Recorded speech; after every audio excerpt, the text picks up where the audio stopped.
Welcome to the second lesson in nativelang.com's course on language change and language history.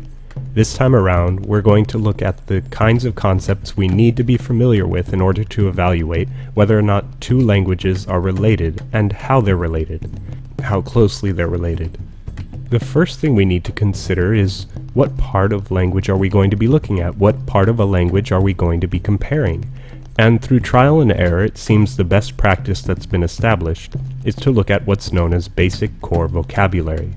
Basic core vocabulary is a range of words, vocabulary items, that stand for common concepts, including family members, including basic concepts that are found in nature, animals, pronouns, very common everyday items that, at least in theory, aren't replaced very much and are passed down to the next generation of speakers early and often.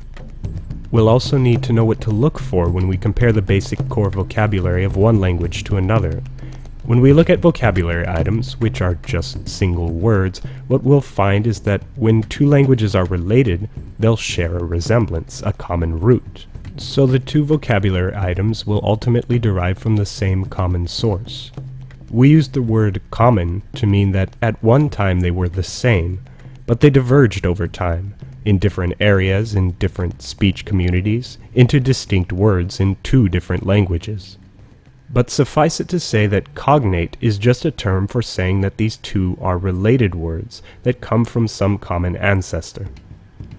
That's what we're looking for to establish a relationship. But that's not the only reason that two words would look similar. Two words might also look similar to each other due to chance. In other words, randomly over time, especially with small words in languages, we'll find that similar words, similar sounding words, will stand for similar concepts. So we might find that the word for water in one language resembles the word in a completely unrelated language, and the two words may not be related at all. When one language comes into contact with another language, it often borrows words from that other language. It takes words especially for concepts that it doesn't already have. For example, in English we borrow the word café from French café. The two words aren't genuine cognates that developed independently in English and French. Rather, English speakers at some point borrowed the word café from French. The same analysis helps us when we look at the basic core vocabulary list of English. We have a word person. The word person is a fairly basic word, yet it was actually borrowed. It's not a native Germanic word in English. Well, it's a native word now, but it was at some point borrowed into English.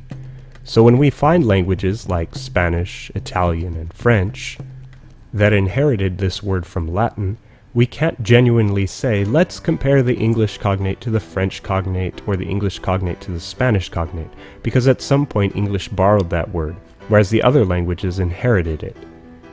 At this point, you have some understanding of cognates in language, and an understanding of similarities that will show up due to things other than cognates, namely borrowing and chance. Now we'll be able to move on and compare individual languages and start to look at family relationships.